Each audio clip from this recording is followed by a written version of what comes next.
Good. All right. Hey, everybody. Welcome to the Office 365 Pulse. We have the whole gang here today. Like the And first as time in 3 months. I know. And as Tamara pointed out, what is today's National Day, Tamara? National Tiara Day. Have you been wearing that all day? Because that would be funny. No, I just went and put it on. I thought about wearing it all day long, but I kept having meetings. Those darn meetings Just get in own the it, way just of show fun. up and be like, Your Highness has arrived. You know, if Yes. anyone could pull it off, Tamara could. And just we'd give 'em a probably look get so they like won't feedback question it, that'd yeah. be like, Princess was awesome today in the session. Yes. Oh, I love Princess it. trainer. I love it. Well, let's kick things off with in development. Tom, since you've had a long day, you should kick us off first so you get to talk about what you want to talk about. Sure. I'm going to group together 3 of them that are whiteboard related. One is ink beautification and straightening. Once again, love the description, don't have a clue as to what it means. It's basically, this feature will provide users the ability, actually ability to beautify, great English, and straighten ink handwriting in whiteboard to improve legibility. I like that idea because, yeah, if you're trying to do ink on a screen, you're trying to use something that's got a blunt tip on it, it can look like a crayon. So having something that comes Beautification out and better. straightening is what I do in the morning when I put on my makeup and straighten my hair. Yeah, I try that too, and There it you just go. doesn't work for me because there ain't nothing to straighten here. Second one, ink color picker. Users will be able to enjoy a wide range of colors for inking using the latest color picker feature. In addition to color picker, a slider will be provided to change the opacity or opacity, however you want to pronounce that, level of pens. So you're going to be able to see ones that are a little bit more see-through versus black and nothing comes through. Recent colors are also going to be stored on the color palette so you can get back to what you like. So I think that's a really great thing because people like to get wild and crazy on whiteboards and they want their own color, and now they can get there.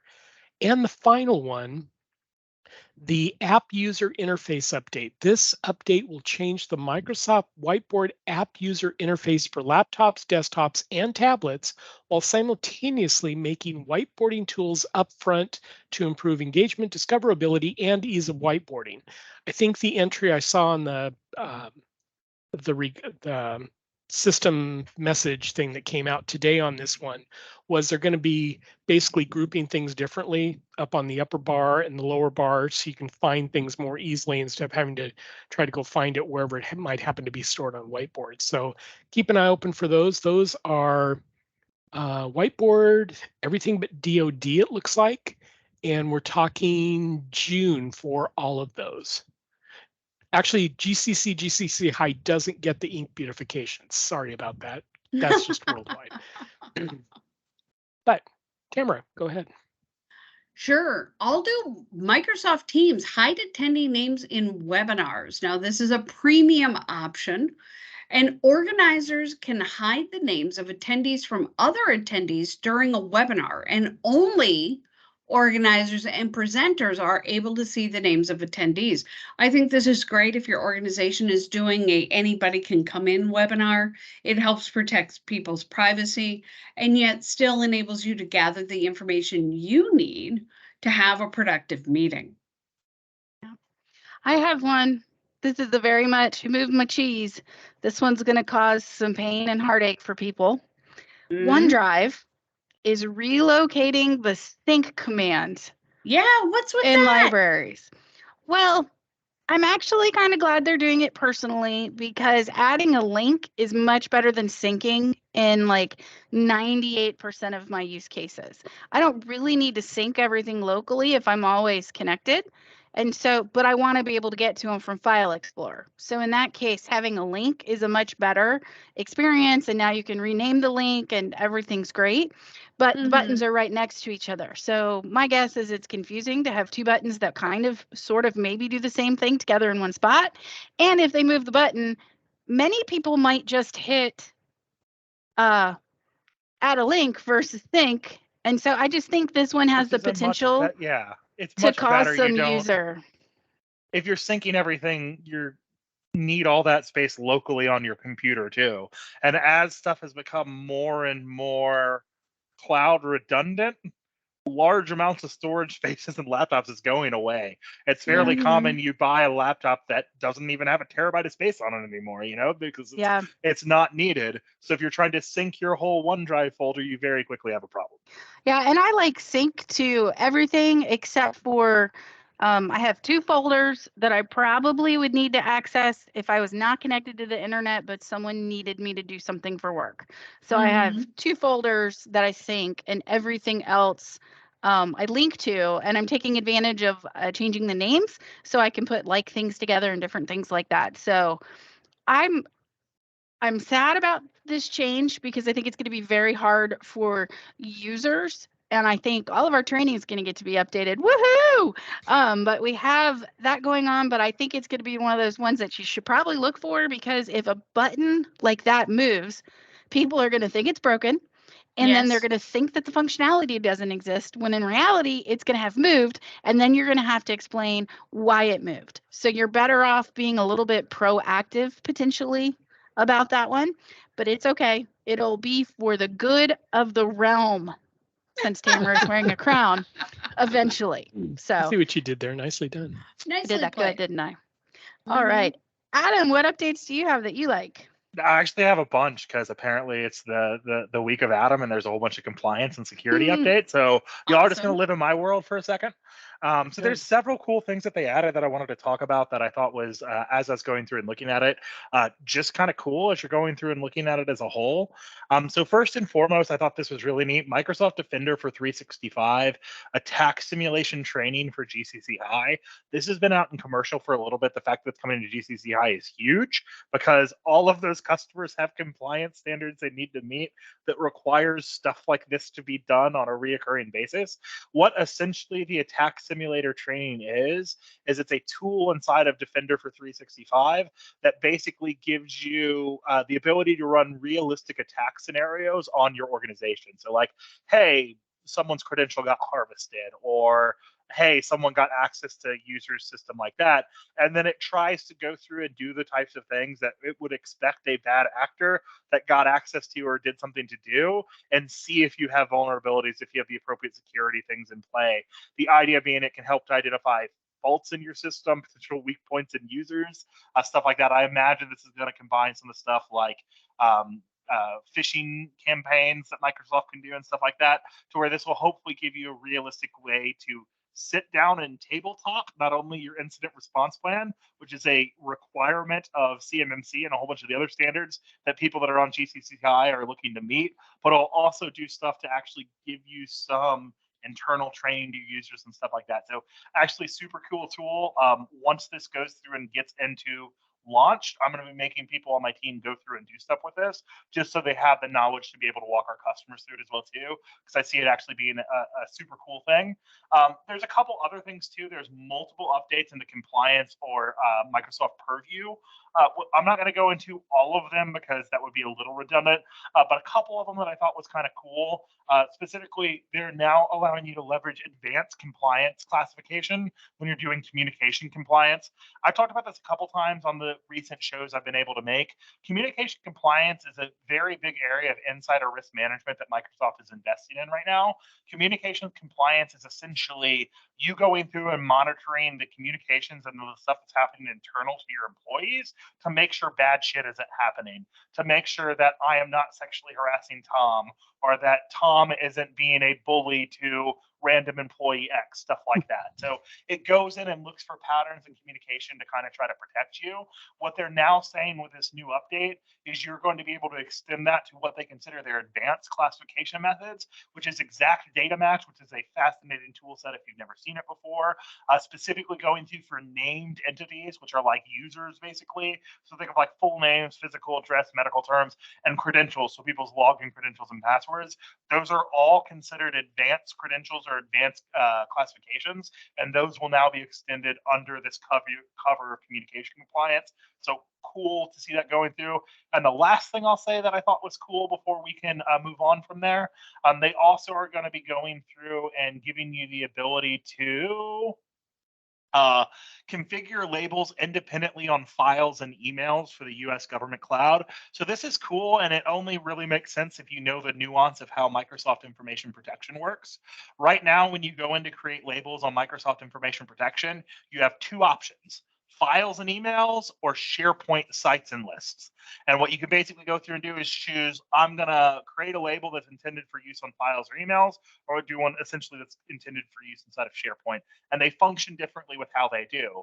Well, I've had situations where I've had clients that, oh, I want to do a label for file or email, but how I handle my labels for my files and my emails, I actually want to be different, because fairly often you are educating your users to apply these labels correctly. And I've even worked with partners that say literally every email that goes out needs a label.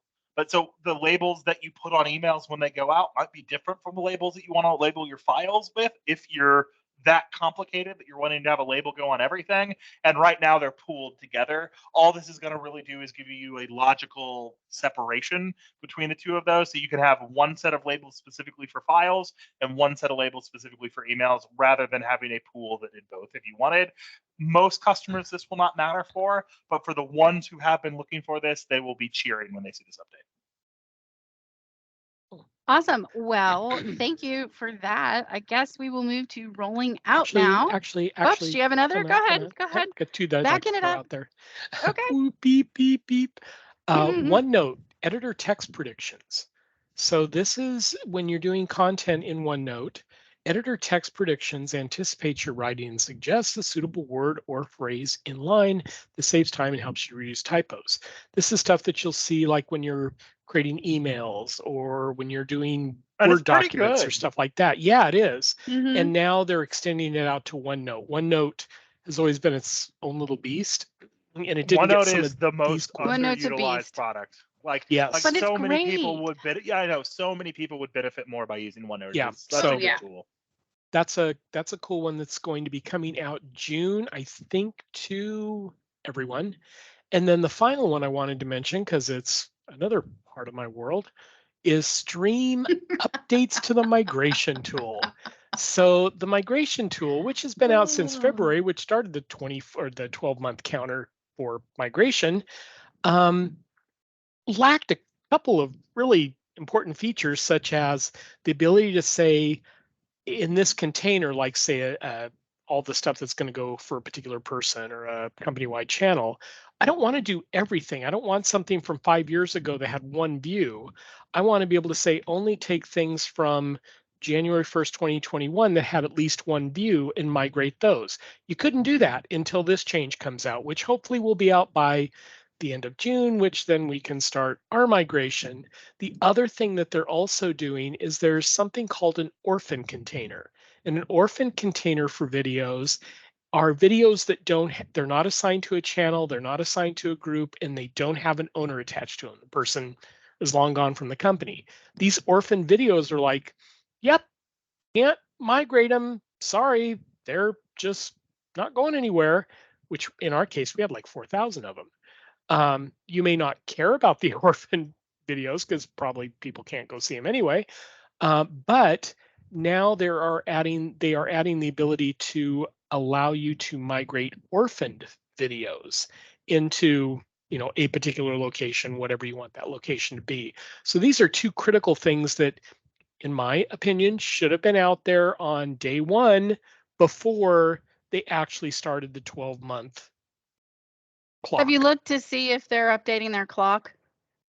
As of right now, it's still, yep, stream is done by February 15th, 2024. Have you complained to your Microsoft rep? Haven't yet, because with the amount that we are going with, I think we'll be able to make it. But I know there's some listening to the calls like every other Thursday. There were like schools that had like 90,000 videos, and they're like, well, you should be reviewing them now. This is the summer. The teachers aren't there. They're going to be there for 6 weeks. Get too worked up about it, right? Like they have telemetry, so they know how many people are doing things.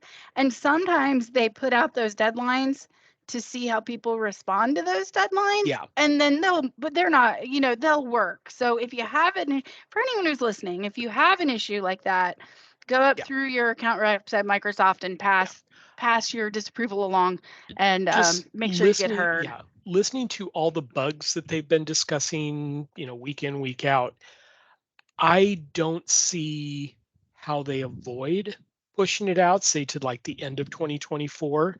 The other thing that gets me is, okay, I understand they want us to shut down the stream environment. However, GCC doesn't have a migration tool. So Stream will continue to run for GCC for the foreseeable future. I'm like, well, Stream's not going away.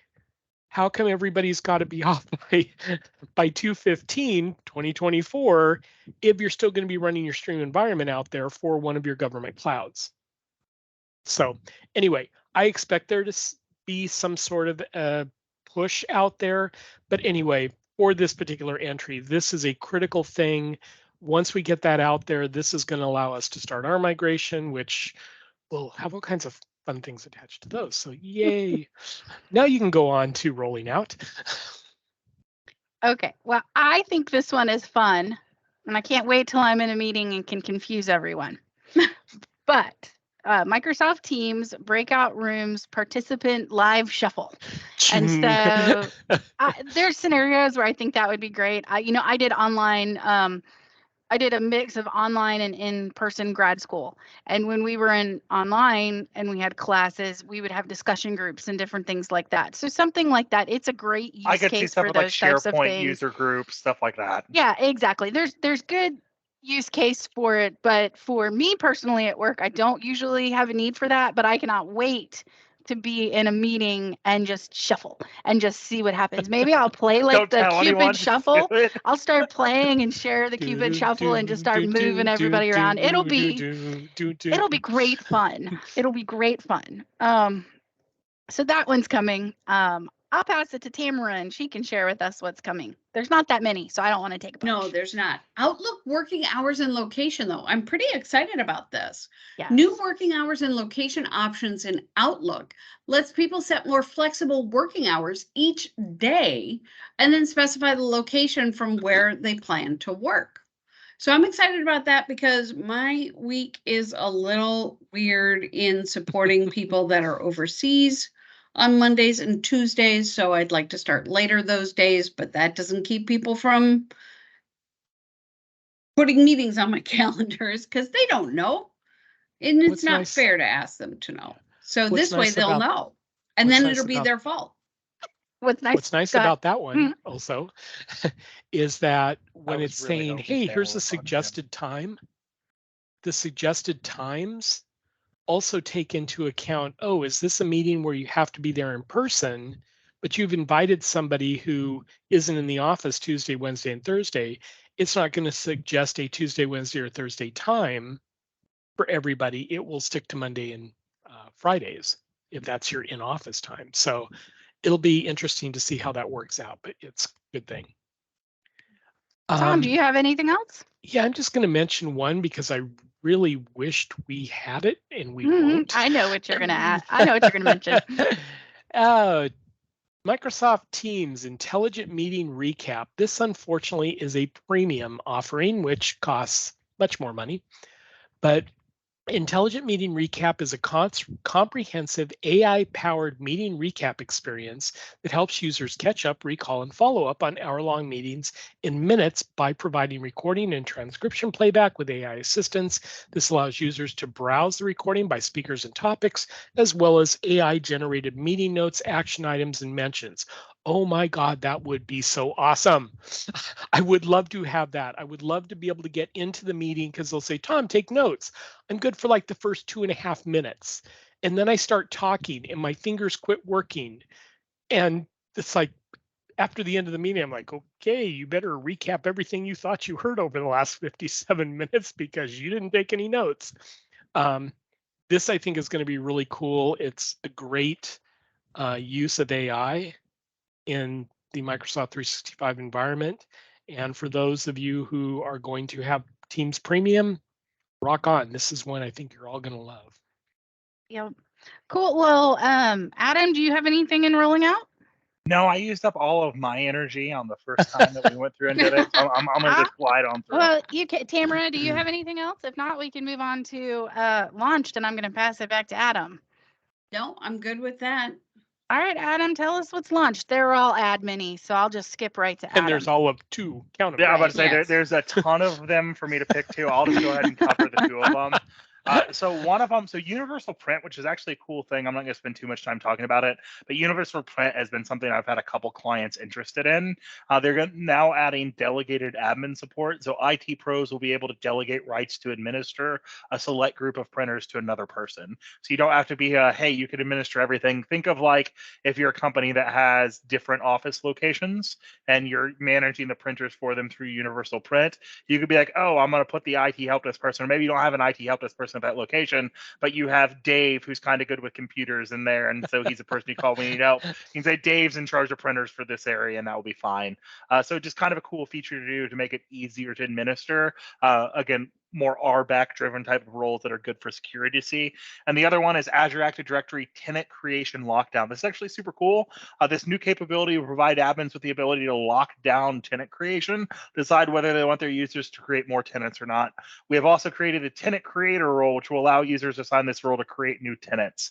So this is kind of loaded. Tenant has a very meaning term inside of the Office 365 system.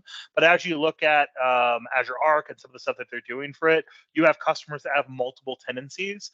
Sometimes I've even seen this with like research universities that want each research grant to have its own separate thing for data residency or data security reasons. But you can very, very quickly get into a mess if you just let anyone do this. But previously, if someone had admin rights, they had the ability to go through and do this. So this is just creating a role to make it a more specific thing. Again, very much in the line of what I was talking about with universal print. This is a further step in role-based access control, which is the general policy and security framework that Microsoft is moving towards. And you're seeing that differentiation and stuff like this, which is great. Awesome. Well, I'll do canceled. There's 2 of them. We do have a situation where one of them was put on the roadmap to come out to GCC and worldwide, and they're pulling back the GCC piece of it. So my guess is that they tried to deploy it or started to go through it and realized the way that they're going to do it needs more care and attention in a GCC cloud. So ultimately, we're all thankful for that because we want our government data protected. But that is collaborative notes, and that was using loop features so that people inside of a meeting, inside of Microsoft Teams, could collaborate on notes, agendas, and everything about the meeting. So from what I can tell from the roadmap, it looks like they're pulling it back from GCC, but it appears to stay for worldwide. So we'll see that one there. And then Azure Cognitive Search Results in Microsoft Search, which is providing a cohesive search experience with Azure Cognitive Search to intelligently help business users search, find, learn, operate, and navigate information enriched and indexed with Azure Cognitive Search. That one is getting postponed indefinitely. I feel like I read a lot of words and I still could not tell you what that actually did, except for bringing search and Azure Search together contextually. And that's not going to happen just yet. So those are our 2 canceled. The other ones we covered last week. So that's what we have. Now this week is build at Microsoft. So next week we could have a very big list. We will have to wait and see. My Azure engineers were freaking out in chat all day. I'm just like, well, something's happening. I love it. I love it. Well, does anyone have anything else? Nope, that's it. I love my tiara. It's my wedding tiara.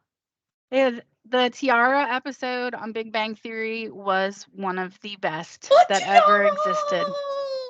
It was it was brilliant. Fabulous. Brilliant. That's going to be the picture that goes with this video, by the way. Probably. What I just did. Absolutely. You know it's going to be. She's going to go Absolutely. find it. Absolutely. Yeah. All right. Have a great night, y'all, and we'll see you next week. Thanks, Bye, guys. everyone. Thanks. Bye-bye.